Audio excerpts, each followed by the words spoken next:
Muito bem, um bom dia a todos. Segundo encontro do livro o Desvendando o Crescimento. Este é o segundo encontro. Vamos para o capítulo Os Três Períodos Evolutivos. Eu vou ler o verso que eu li agora, né? Falei para vocês agora. É durante as fases de maior adversidade que surgem as grandes oportunidades de se fazer o bem a si mesmo e aos outros. Eu gostaria de deixar só esse verso. Ivan, você pode ler para a gente. O Ronaldo não está, como vocês já perceberam, então hoje eu e a Cris, na semana que vem, ele retorna. Vamos começar, Ivan? Vamos, o som está bem? Tá bem. Os três períodos evolutivos.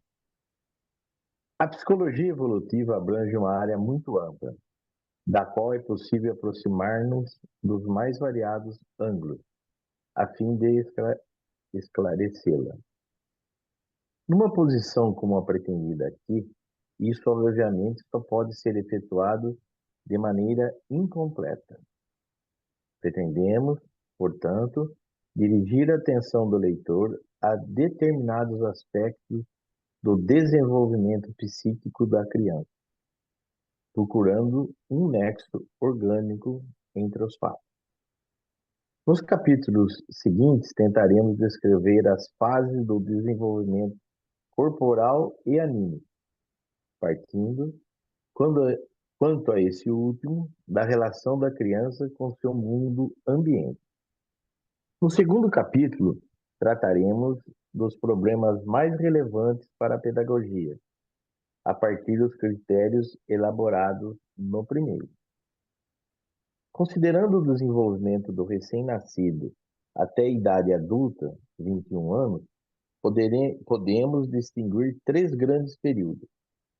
No primeiro, o recém-nascido e a criança pequena estão envolvidos pela casa dos pais e vive dentro do envoltório da mãe. Durante o segundo período, dá-se um passo em direção ao mundo, sendo que a escola desempenha no mundo do jovem uma função importante além do lar. O terceiro período, posterior à idade da escola primária, prepara-o para a futura atividade profissional. De um ponto de vista biológico, esses três períodos poderiam ser caracterizados da seguinte maneira.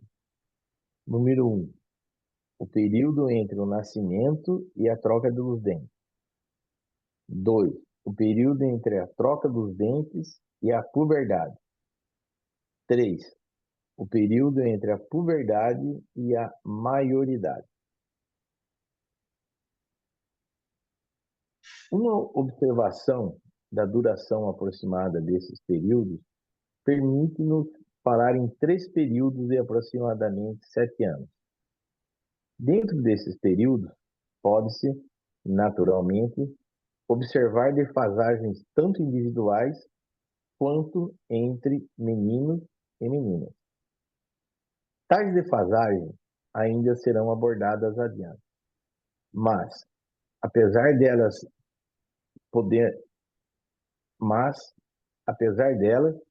podemos ater-nos ao princípio dos três períodos. Enfoquemos agora, em suas grandes linhas, o relacionamento da criança com o mundo em cada um desses períodos. A criança pequena se caracteriza por sua grande abertura em relação ao mundo. Ela acolhe, sem resistência anímica, tudo o que lhe advém do ambiente em redor, defrontando o mundo com confiança ilimitada.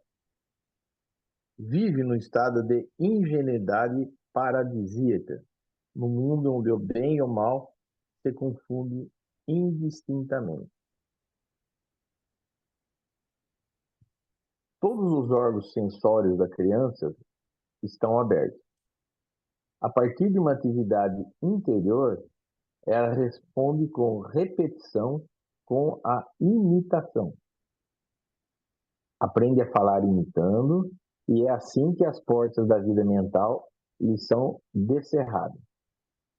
É pela imitação que ela aprende as coisas, adequadas ou impróprias, que constitui o comportamento humano. É por uma imitação mais sutil que ela cria o fundamento para a sua moralidade futura. Isso não contradiz o fato de a criança ser, ela mesma, criativa desde cedo. Contudo, a relação com o mundo ambiente é sustentada por uma confiança e uma abertura que seriam impossíveis em qualquer outra fase da vida humana.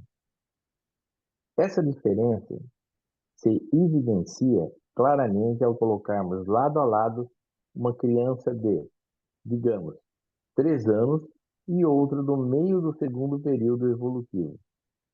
Uma criança de aproximadamente 9 anos já possui seu pequeno mundo próprio, no qual ela vive. Esse mundo, semelhante a um jardim encantado, é rodeado por um alto muro que a isola do mundo real.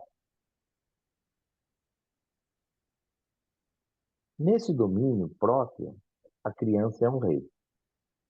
Como nos contos de fadas, tudo que ela sonha se torna realidade. Protegida por muitos seguros, protegida por muros seguros, ela planta as flores para o seu jardim encantado, e as quais se transformam em plantas maravilhosas.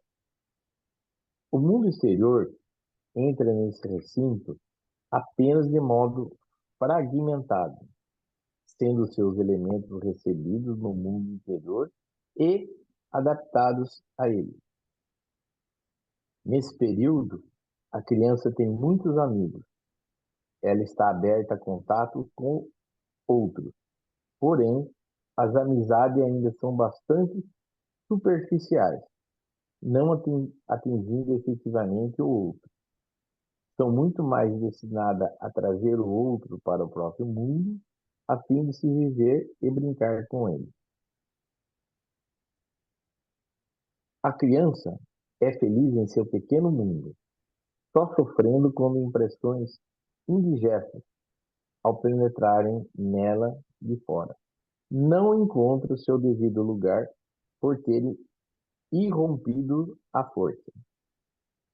Essas impressões estão então isoladas e fechadas dentro de um pequeno muro, ou reaparece depois de certo tempo, ocupando, devidamente transformadas, um espaço apropriado. No primeiro caso, o bocado indigesto de experiência fica guardado e pode produzir, muito mais tarde, perturbações da vida psíquica.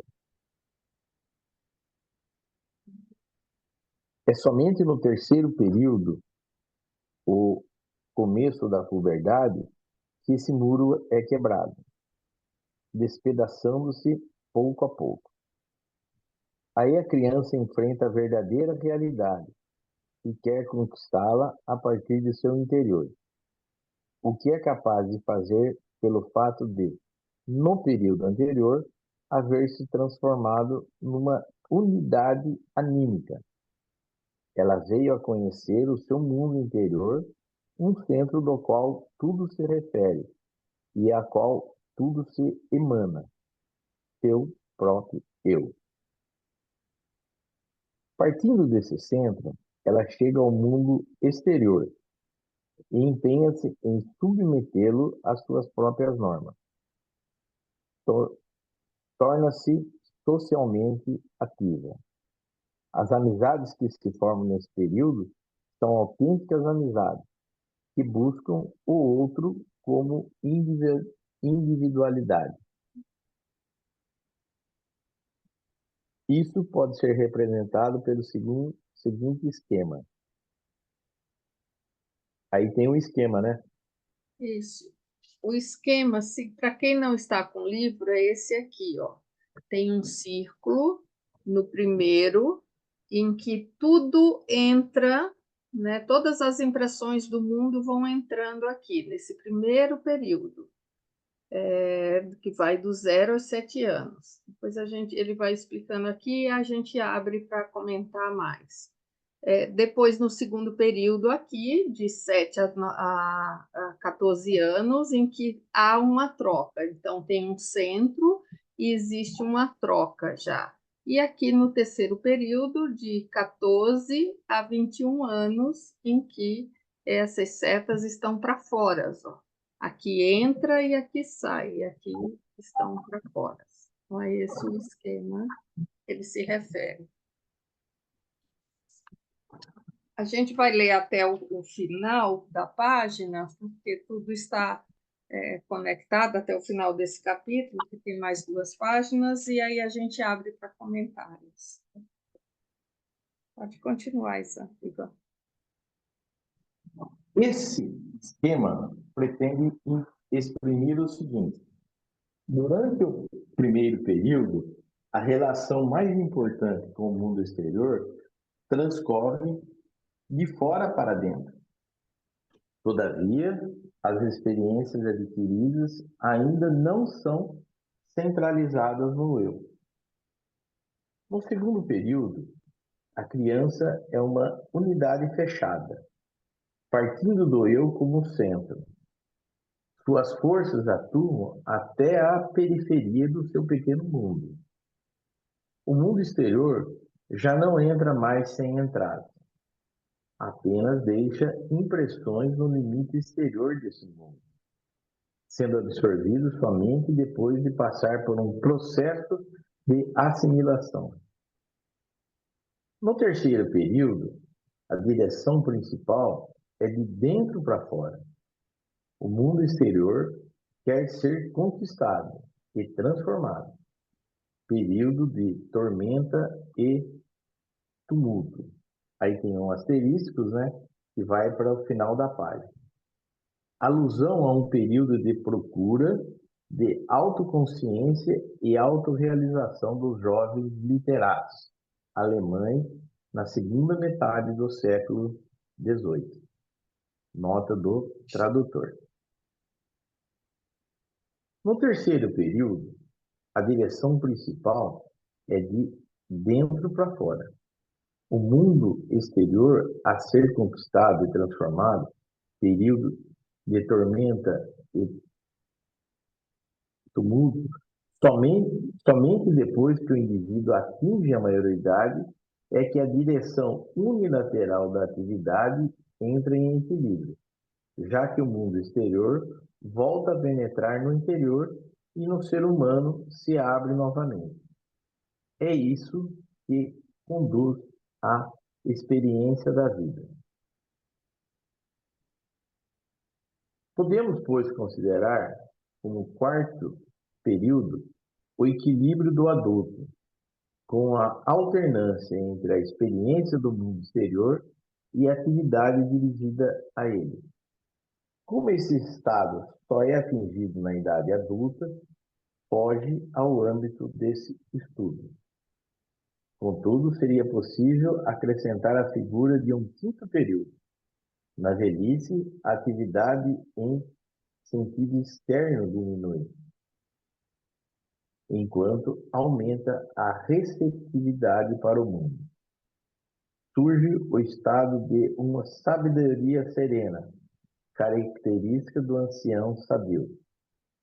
Esse estado tem muito em comum com aquele do infante, com a diferença de que o mundo exterior será agora centrado no foco do eu.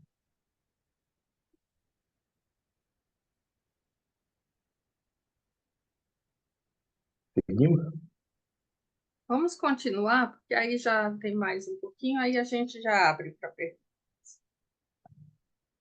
Ao examinarmos esses 5 estados evolutivos, notamos que o segundo e o quarto aparentam um certo equilíbrio.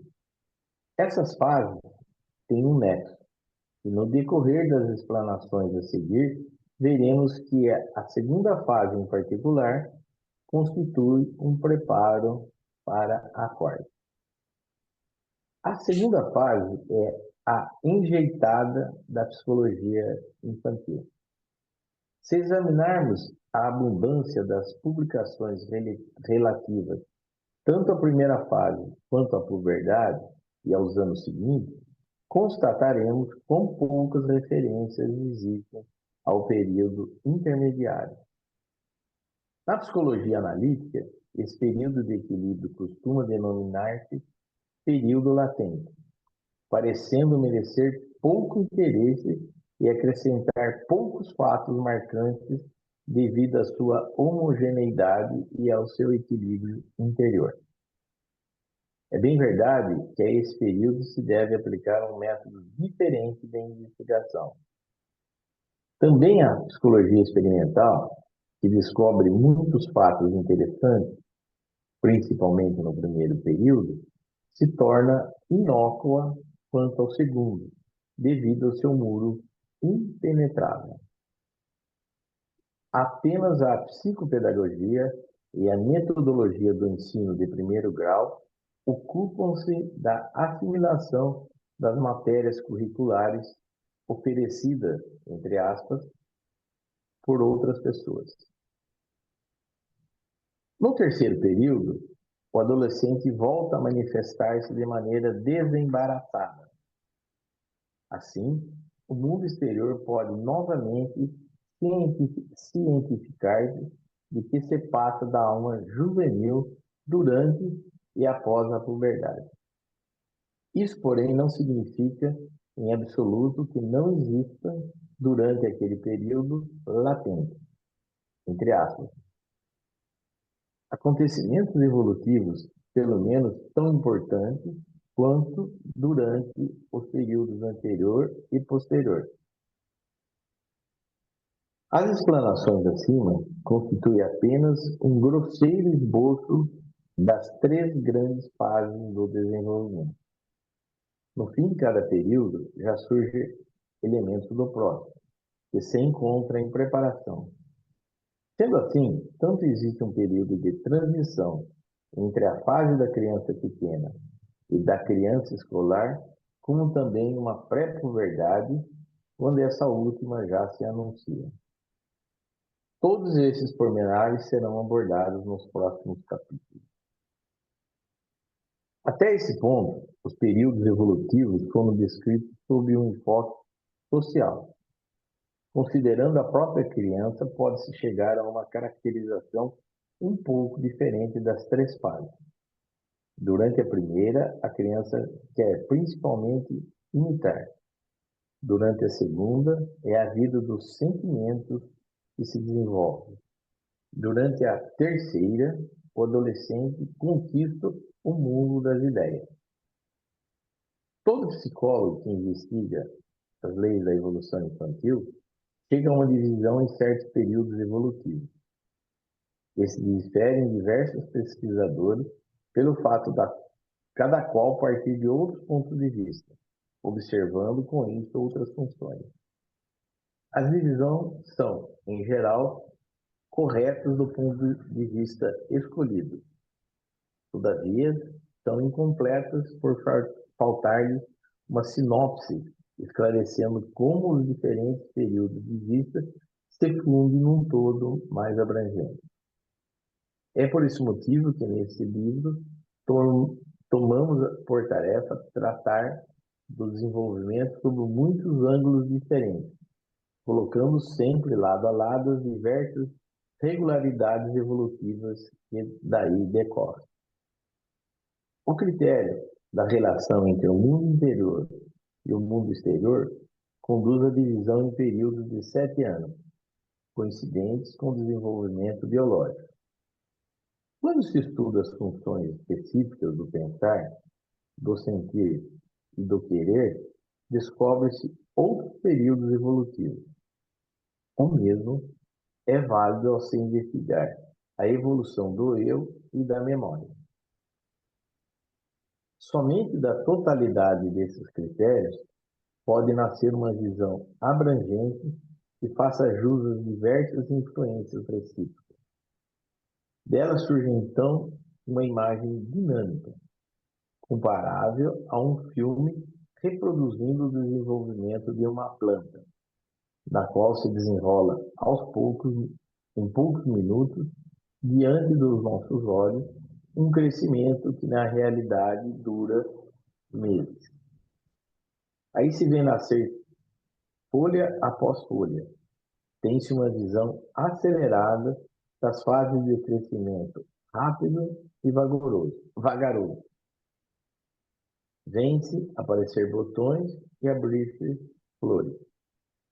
Devemos ser capazes de edificar tal imagem dinâmica diante de nosso olhar espiritual, enfocando não só a figura corpórea, mas também a alma. Se finalmente examinamos a constelação global, por exemplo, do 8º ano de vida, a partir de uma visão abrangente, poderemos perguntar: como se encontra nessa idade o desenvolvimento corporal? Em que fase se encontra o pensar, o sentir e o querer? Em que ponto se encontra a evolução do eu, etc.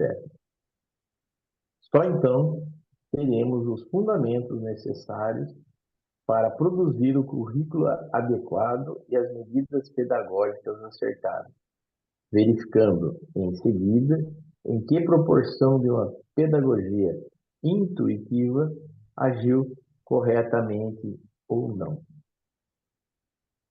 Obrigada, Ivan.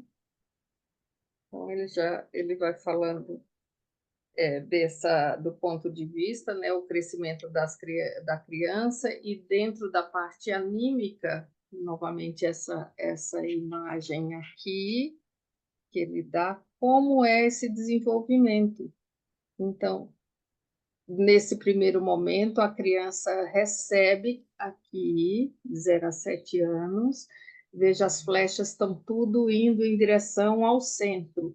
Então, a criança é extremamente receptiva ao mundo externo, então os órgãos dos sentidos dela todos abertos, e ela está recebendo todas as impressões do mundo sem filtro nenhum.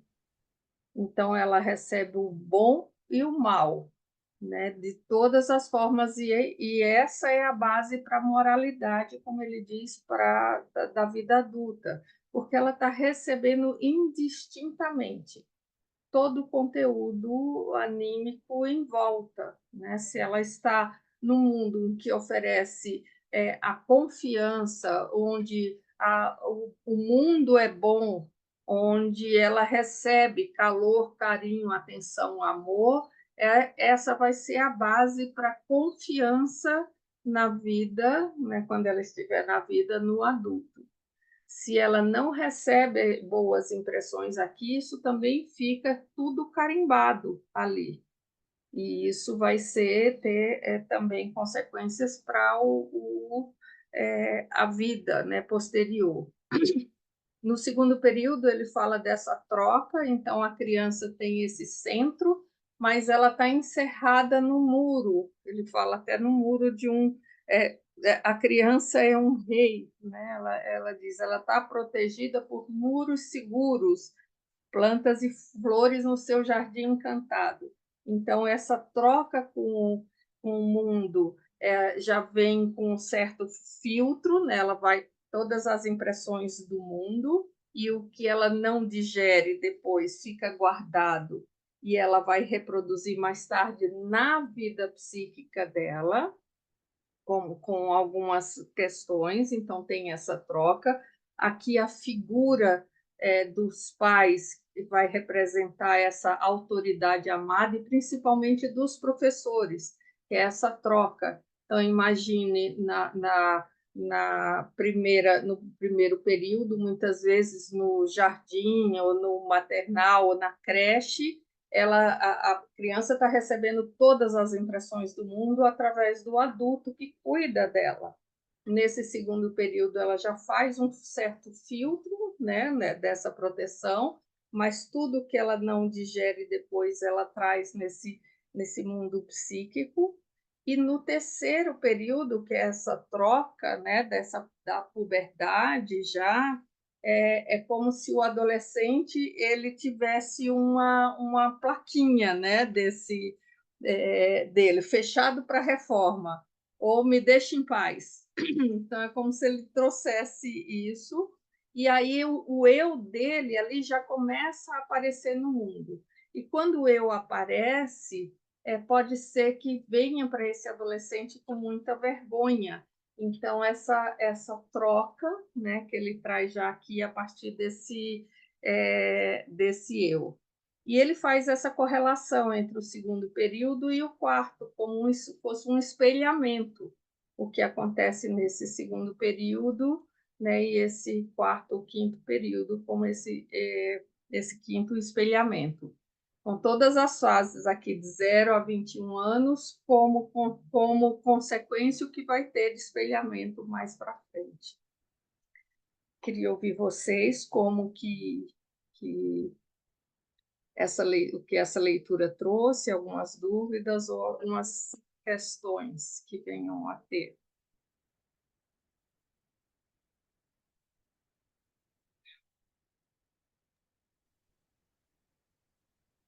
Posso fazer uma observação? Claro, Eu vejo assim duas fases em que a criança não vê a diferença entre o bem e o mal. E depois, posteriormente, eu vi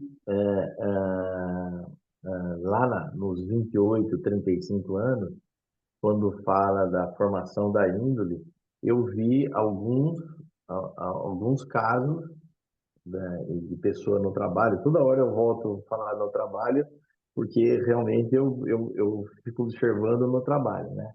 sim. E, por exemplo, eu vi crianças assim do entorno da gente, filho de um funcionário, filho de um conhecido, e nesse período entre 9 anos, ainda o bem e o mal ainda se confundem, sendo levados a trabalhar para o tráfico de drogas, Trabalhar, para o tráfico de drogas. tá. E uma dessas, que naquela época criança, faleceu agora há pouquíssimo tempo, nos últimos dias antes do seu falecimento, ele confessou para mim. E naquela época ele só achava bonito e nunca imaginou que aquilo era um mal. Ou seja, aquilo que está escrito, eu acabei podendo, infelizmente, né, constatar, inclusive com a morte dessa pessoa, tá? Essa pessoa morreu muito jovem, 30 e poucos anos. Não, 36 anos mais ou menos. Então, ele confessou para mim, ele cortava meu cabelo e nós ficávamos conversando, e eu auxiliava ele no que era possível. E ele confessou que nesse período, 9, 10 anos, ele já estava trabalhando, tá? E ele Uhum, não percebia se era bom ou ruim. uhum. Nessa idade, então, você veja, uma criança ela quando tem o primeiro período, que todo o que está, o adulto vai trazer as impressões e as influências para a criança. O mundo à volta.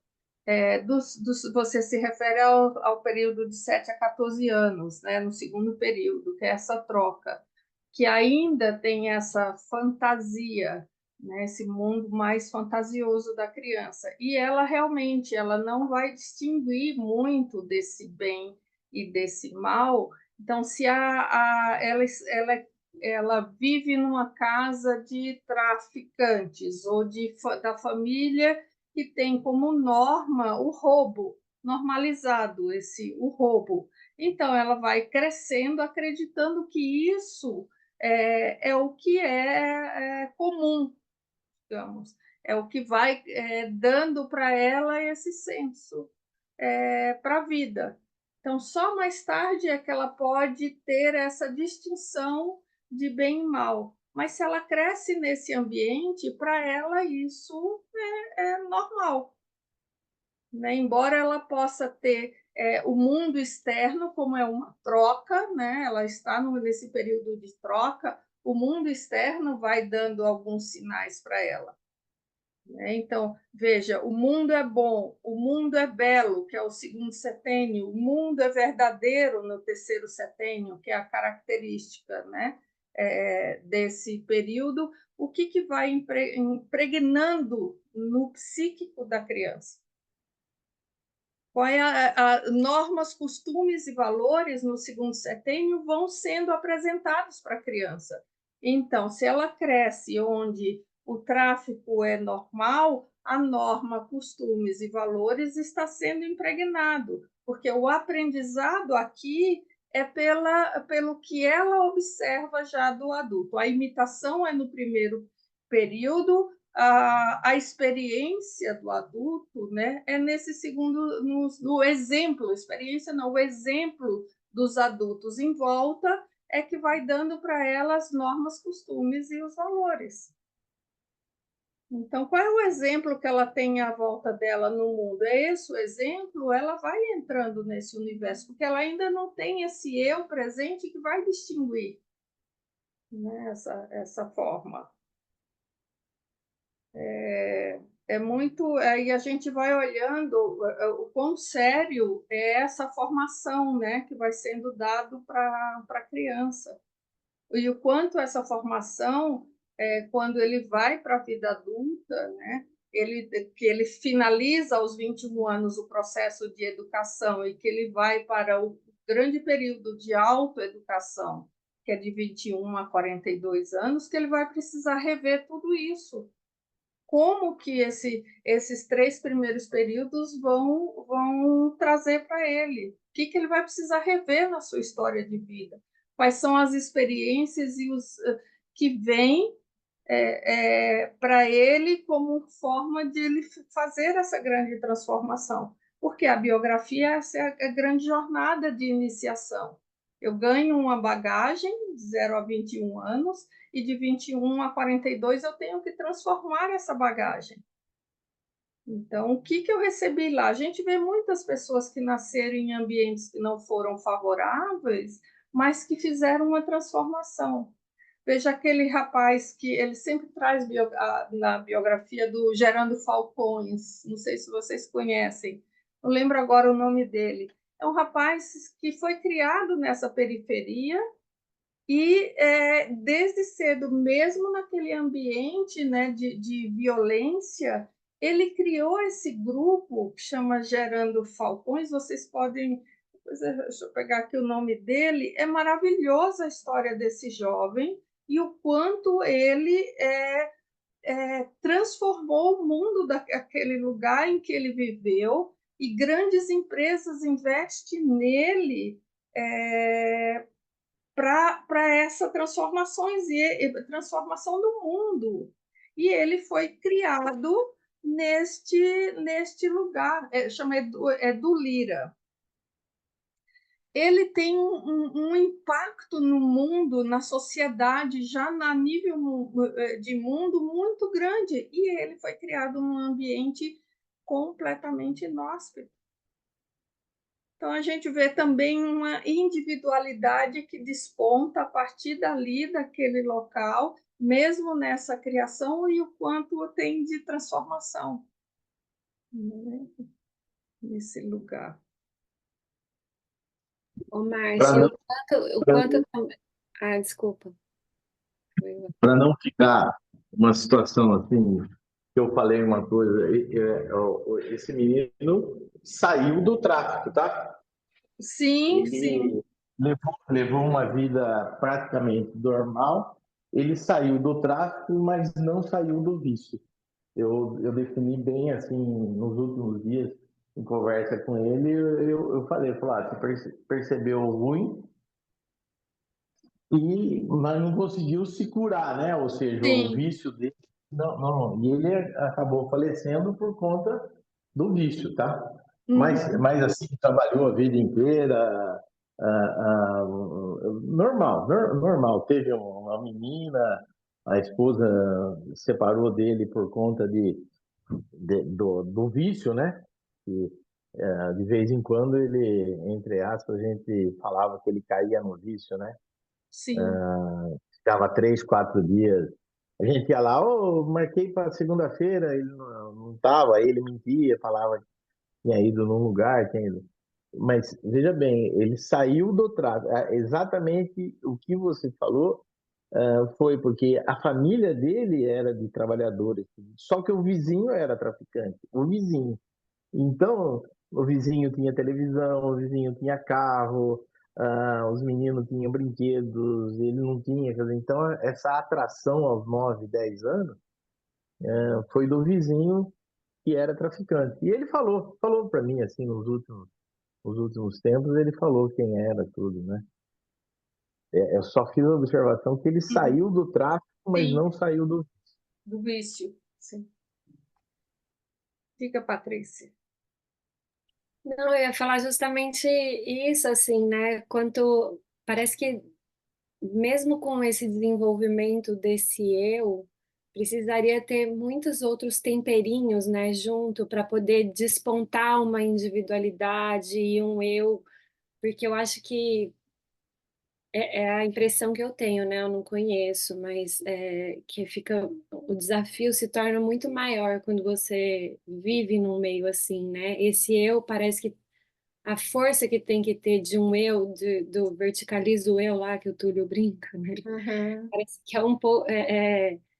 Porque o meio vai continuar atrapalhando, né, o desenvolvimento desse eu, né? É isso que eu tô querendo, eu não sei, eu não tô conseguindo elaborar, mas é isso, né? Tipo, ele continuou viciado, né? Precisariam muitas outras ferramentas, né? Mas sempre tem alguém que desponta, né? Eu tô vendo agora, tô ouvindo um podcast que chama Projeto Quirino, e aí fala da escravidão, é bem interessante. Aí tem justamente o Querino, que era um negro que viveu todas as adversidades, mas teve uma possibilidade de estudar, né? E aí ele traz toda uma desconstrução do que eram vistos escravos, os negros, enfim. E aí é isso, né? Tem possibilidade, tem alguns eus que se desenvolvem, aparecem e trazem transformação, né? Mas precisa dessa ajuda, né? Assim, Sim. externa, também do mundo externo, né? Eu acho, é isso que eu tô querendo dizer. Só esse eu, para ele se verticalizar sozinho, né? Eu acho que se o mundo externo também não ajuda muito, não é? Sim. Eu fico ouvindo você e pensando aqui também que assim é todo esse ambiente com que a criança chega também se a gente olhar já tem uma certa programação, digamos assim, né, desse mundo anterior, né, de onde ela vem, que local que ela vai nascer, qual é a questão dos pais, qual é a situação, o país, a língua. Então, tem uma programação antes, né? Para que ela esteja naquele ambiente, para que possa superar algumas questões. A gente teve o congresso do Karma, né? Karma e reencarnação, e nesse lugar do que vem quando ele volta para este mundo e o que precisa aprender. Então, esses ambientes, tudo isso está a serviço também dessa individualidade, né? E vocês veem cada um olhando para o seu período de 0 a 7, 7 a 14, 14 a 21, e teve muitas adversidades, cada um. dentro da medida de onde estava, de onde morava, de tudo isso. Mas o que ficou impregnado e como nesse grande período eu vou transformando ou não, né? Tudo que veio ao meu encontro. Diga, Eliane. Bom dia a todos. É só para exemplificar tudo isso que vocês estão falando, e eu vivi assim, eu dei aula em escolas de periferia aqui em Belo Horizonte muitos anos, e fui coordenadora pedagógica. E eu lembro que eu pensava assim, eu nem conhecia antroposofia, nada. Quando eu chamava a mãe de uma criança, de um aluno, né, de 9, 10, 11 anos para ir à escola, ela já chegava drogada, ela chegava, às vezes, já brigando com o menino. E eu falo, e aquele menino, se era uma criança, às vezes precisava só de um empurrãozinho, tinha um comportamento difícil, mas era uma criança, né? E eu olhava para ele e pensava assim, gente, como que eu posso querer que ele tenha um comportamento adequado se na casa, na família, né? Como que eu posso exigir um para casa se ele não tem uma mesa direito para poder fazer um para casa? Então eu ficava pensando assim, que força que ainda ele consegue ir para a escola, ainda vestir um uniforme, ainda ir para a escola, né? De onde que vinha essa força dele? Aí eu falava assim, eu tenho mais que acolher essa criança, esse aluno, e tentava explicar para os professores, gente, não dá, a gente tem que... Então eu vejo que muita escola, o papel da escola, né, às vezes é um professor que fala uma coisa com essa criança que dá uma sustentação para ele continuar indo, é um vizinho, que às vezes um amigo, né, que às vezes ainda consegue fazer com que ele desenvolva. E foi muito interessante que até uns 5 anos eu estava numa loja Regia, é uma loja de perfumaria aqui em Belo Horizonte. E na hora que eu olhei, tinha um segurança forte, altão, assim, e ele parou, me olhou e falou assim, professor Eliene. Aí eu olhei e falei, Eumislane, porque o nome dele não era um nome muito, né, Eumislânio.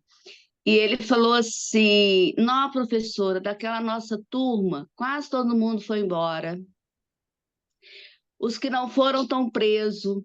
Mas ele era da turma, ele era ali. E eu fiquei feliz de ver se né, ele estava ali trabalhando, aí falou comigo que fazia curso de vinho, sobre vinhos, me relatou tantas coisas. E assim, de vê-lo ali trabalhando, já me, sabe, me deu, falei assim, não, alguns conseguem, Sim. né? Não são alguns, muitos conseguem, porque quando a gente chega numa escola de 700 alunos, né? Vamos colocar aí que 10% é que são difíceis mesmo, porque o resto consegue e vai à luta. Sim. Então é isso que eu queria falar, que tem uma força interna aí. E você trouxe, Eliane, assim, algum adulto, ou seja, veja, a característica desse segundo setênio é a autoridade amada, né? É, E então o professor muitas vezes está nesse lugar. sim, E o professor é aquele que olha a criança.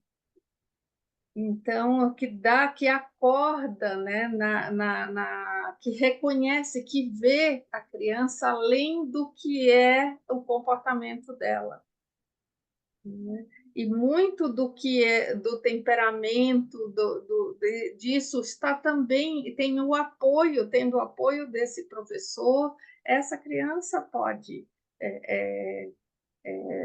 superar essa adversidade da casa, porque ele se sente visto, alguém o ele vê, se sente acolhido, né? Alguém o acolhido. acolheu. Isso, exatamente, exatamente. É É um pouco isso. Obrigada. nada, por isso é tanto essa base, né, veja, no primeiro setênio, a confiança como base para a vida adulta. Então, quem é essa criança? quem são os adultos em volta? Ele consegue ter essa confiança nos adultos em volta, ou essa confiança é quebrada constantemente? E aí, se é quebrada, ele vai para o mundo, no processo dele de desenvolvimento, de que forma? Fechado, sem poder confiar. A gente vê muitos adultos fazendo isso. Eu tenho uma paciente, ela tem hoje 60 anos, a gente não se... Normalmente eu cumprimento as pessoas, aquelas que permitem, dar oi, né, dar 2 beijinhos, ela se mantém o tempo inteiro afastada, eu não posso nem tocar nela, e ela chega ainda hoje para a sessão de máscaras o tempo inteiro. Então, ela traz esse afastamento, e muito tem a ver com como foi esse período dela da vida, né? De como ela vivenciou esse período. Então, é uma desconfiança do adulto em volta o tempo inteiro. No segundo setênio, quando tem essa troca, como é que ao jovem é apresentado a beleza do mundo. Veja, ele traz, olha a imagem, a criança, né, nesse período, ela se encerra num castelo, né, nos muros do castelo, e o mundo penetra a partir dali. Ela vem com as questões, ela digere do jeito que ela consegue, e depois ela devolve para o mundo. E ela devolve como? Como que é o comportamento dessa criança fora? Se eu tenho, o que chega, né, nesse filtro com que ela observa o mundo e como que ela troca. O mundo é apresentado de forma bela para ela, de que forma? Porque isso vai influenciar lá fora, né? Quando ela está no terceiro setênio, que o eu dela começa a aparecer e que chega, como é que essa criança, esse jovem vai trocar para o mundo? A gente vê a dificuldade, por exemplo, o excesso de crítica no segundo setênio, a gente vê nos jovens que são extremamente tímidos, alguns até com uma certa fobia social, porque não tem medo de tudo. Vê muitas coisas em que esse período é a base, né, do desenvolvimento corporal e psíquico. Então, está sendo impresso na criança tudo isso, né? Como é que o eu vai se apresentar ao mundo e como é que ela vai para esse mundo. Então, essa é a base, essa é a bagagem que a gente vai receber da vida. Está aí. Isso tem a ver muito com o que a gente precisa aprender. E o mundo chega a nós dessa forma. Ponto. Sem dizer, foi, não, devia ter sido diferente, não foi meus pais, eu sou assim porque meus pais, porque isso aconteceu. Foi assim. Ponto. O que eu faço com essa bagagem? Como eu transformo isso? Como eu transformo, né? Porque veio, e se veio desta forma, tem algo da sua individualidade, tem algo do seu aprendizado. Você, em uma instância superior, escolheu esse pai e essa mãe, né? Então, se foi uma escolha numa instância superior, eu tenho que olhar esse aprendizado. E é uma das grandes questões que eu trago da psicologia, em que muitas linhas fica nessa, o pai, a mãe, e isso, trazendo isso. Mas você escolheu, né? Qual é o seu nível de responsabilidade, né? Algumas crianças falam, eu não pedi para nascer. Já ouviram essa frase? Muito. Eu não pedi para nascer. Veio, mas você veio. Numa instância superior, você fez uma escolha. Numa instância superior estava ali essa escolha, com todas as hierarquias programando isso, né? Quando a gente a formação que a gente vê, né? Que Isso, é exatamente. muito bonito isso. Você fala assim, gente, às vezes a gente mesmo, eu lembro, eu criança eu falava muito isso, né? Isso, principalmente adolescente. Adolescente reclama, então depois Bota que o você vê, dedo na cara de pai e mãe e diz: Eu não pedi para nascer. Assim. e a Ah, formação nos dá essa leveza, você fala assim, nossa, né? É outra coisa, não é isso, né? não é. Né? Então, se a gente imaginar, por exemplo, muitos de vocês aqui estão na área da pedagogia. Então, antes de começar o ano letivo, qual é a preparação que tem na escola? Então, a escola prepara o ambiente, né? Assim, tem todo o ambiente, pinta a sala, faz isso, faz aquilo. Aí tem os professores de cada sala, né? Escolhe os professores para cada sala. Aí, em cada sala ou em cada ano, tem as matérias, né, que vão ser tem uma direção maior, que é o diretor, a diretora da escola. Então, tem o ambiente físico preparado, tem o ambiente dos professores, tem o conteúdo, tem as provas e depois tem os alunos que chegam. Esse cenário todo da aula a gente pode transportar para a nossa história de vida.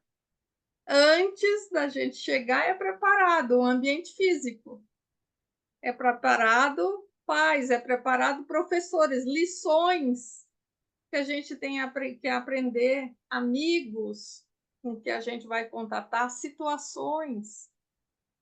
A gente vê tudo isso acontecendo dentro de um ambiente que é o preparativo anterior da nossa vida. E aí vem o que eu recebo, 0 a 7 anos, 7 a 14, 14 a 21.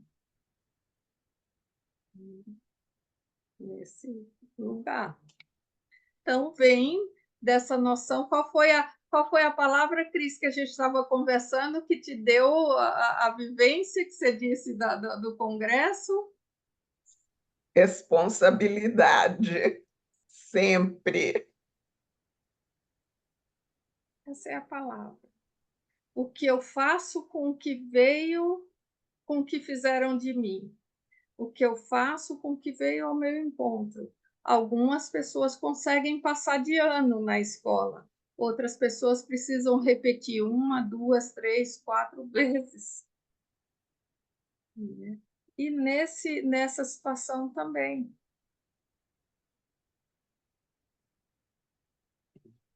Também. Chegamos aqui ao nosso horário e ao final no próximo ele já começa, é bem legal isso, porque ele já começa a parte do desenvolvimento corporal, já vai trazendo também esse panorama, né, dessa base, mas sempre a gente olhando. Eu hoje gosto de olhar sempre qual é a nossa responsabilidade em cima de tudo que veio ao nosso encontro. Muito obrigada a todos. Dá tempo de eu fazer uma pergunta? Dica, claro. Quando eu entrei, tinha uma moça falando sobre água. E Sim, ela falou que um curso, a Marta. Marta. Oi, sou eu. Eu mandei pro teu WhatsApp, Márcia, Sim, as informações sobre a nova data do curso. tá, ótimo. Aí, se puder compartilhar. Vou colocar aqui, eu coloco lá no grupo. Eu compartilho com o Muito grupo. obrigado. Obrigada a todos, obrigada por mais um encontro aqui, por mais uma troca, e que a gente sempre sai enriquecido com essas trocas.